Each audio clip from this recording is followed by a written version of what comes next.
भाई जो गुरु वचन पे डट गए, कट गए फंद 84 के, कट गए फंद 84 के, कट गए फंद 84। आज तक ये काल का जाल इस पृथ्वी पर कोई आचार्य शंकराचार्य समझा नहीं पाया, क्योंकि वे खुद काल के जाल में।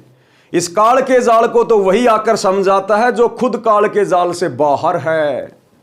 और ये सत्य पुरुष के स्वामी सतगुरु रामपाल जी, आप और हम जीव आत्माओं पर दया करते हुए, मेहर करते हुए, आप और हमारे आत्म कल्याण के लिए, हमारे भले के लिए धरती पे प्रकट हुए हैं।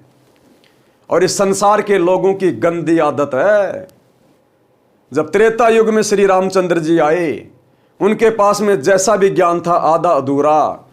उन्होंने लोगों का भला करना चाहा, लेकिन लोगों ने अपना भला नहीं करवाया। उस विष्णु के अवतार श्री रामचंद्र जी को सुख का सांस नहीं मिला पूरी जिंदगी।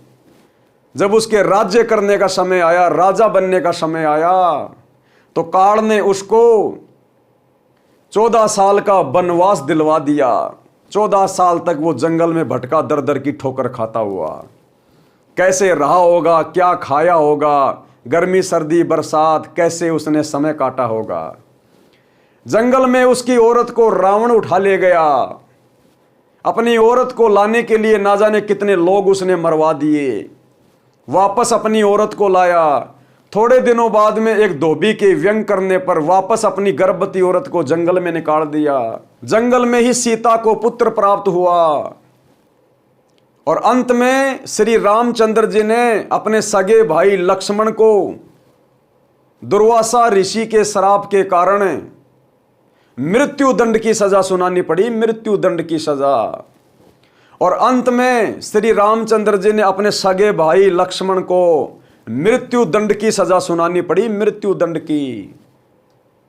तो जो व्यक्ति अपनी औरत से दूर, वो कभी सुखी नहीं हो सकता। जो व्यक्ति अपने बच्चों से दूर, कभी सुखी नहीं हो सकता। जो अपने भाई को मृत्यु दंड की सजा सुना दे, वो शौपन में सुखी नहीं हो सकता। और हम सब जानते हैं अंत में श्री रामचंद्र जी ने दुखी होकर, उसका जीवन नरक बन गया था। अंत में दुखी होकर उसने सरयू नदी में छलांग मार के आत्महत्या की, जिसको शास्त्रीय भाषा में जल समाधि लेना कहते हैं। जल समाधि का मतलब डूब के मरना। उस आत्मा को आप और हम ही लोग रहे होंगे उस समय त्रेता युग में। हम लोगों ने कभी उसको चैन का सांस नहीं लेने दिया। कोई भी उसको विष्णु का अवतार नहीं मानता था, कोई भगवान नहीं मानता था। और आज उनके जाने के लाखों साल बाद उनकी मूर्तियां बना के, मंदिर बना के उनको भगवान मान के पूज रहे हैं। अब क्या मिलेगा? वो पत्थर की मूर्ति क्या देगी? अरे जिस समय वो जीवित थे, बोलते थे, चलते थे, ज्ञान सुनाते थे, उस समय यदि लाभ लेते, उनके साथ अच्छा व्यवहार करके, तो कुछ मिलता। अब जैसे डॉक्टर जिंदा है तो आपका रोग देखेगा, इलाज करेगा, आपको फायदा मिलेगा। अब डॉक्टर के मरने के बाद उसकी मूर्ति के आगे जाकर हाथ जोड़ने से आपका रोग ठीक नहीं हो सकता। ऐसे द्वापर युग में श्री कृष्ण जी आए। जन्म जेल में हुआ, जन्म लेते ही मामा उसका दुश्मन बन गया। कभी कंस मारने आ रहा है, कभी चाणोर, कभी केसी, कभी जरासिंध, कभी पूतना। पूरी जिंदगी बेचारे की लड़ाई झगड़ी में गुजर गई, लड़ाई झगड़ों में गुजर गई। और अंत में एक शिकारी ने जहर बुझा हुआ तीर उनके पैर में मारा। जहर के कारण तड़प तड़प के मौत हुई। श्री कृष्ण जी की आंखों के सामने दुर्वासा ऋषि के श्राप के कारण उसके सारे बेटे मर गए, उसके सारे रिश्तेदार मर गए, आपस में लड़ झगड़ के, कट कट के। उसकी औरतें मर गई। अब जिस आदमी के सामने उसका रिश्तेदार, उसका पूरा खानदान, बेटा बेटी, पत्नियां खत्म हो जाएं, क्या वो आदमी कभी सौपन में सुखी हो सकता है? उस समय उसको किसी ने भगवान नहीं माना, उसके साथ लड़ाई झगड़ा करते रहे, और आज उसके मंदिर बना के पूज रहे हैं। क्या मिलेगा? तो इतिहास से शिक्षा लेनी चाहिए। आज महापुरुष जिंदा है, मूर्ति नहीं है, फोटो नहीं है। साक्षात जिंदा सतगुरु धरती पे प्रकट है। सृष्टि का सर्वश्रेष्ठ अनमोल ज्ञान लेके प्रकट हुआ है। चरणों में गिर जाओ, नाक रगड़ लो। यही है वो सारी सृष्टि का मुक्तिदाता, जगत का तारणहार। भगवान आएगा तो सींग लगा के नहीं आएगा, पूंछ लगा के नहीं आएगा। राम कृष्ण को हम भगवान मानते हैं, वो कोई सींग लगा के नहीं आए थे।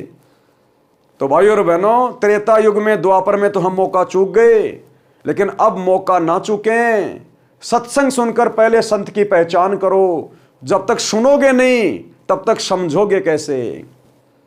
और अपनी आत्मा का कल्याण करवा लो, अन्यथा गधे कुत्ते के शरीर तैयार हैं, ज्यादा दूर की बात नहीं है। भाई जो गुरु बचन पे डट गे, कट गे फंद 84 के, कट गे फंद 84 के, कट गे फंद 84 के। भाई जो गुरु बचन पे डट गे, कट गे फंद 84 के, कट गे फंद 84 के, कट गे फंद 84 के। भाई जो गुरु बचन पे डट गे,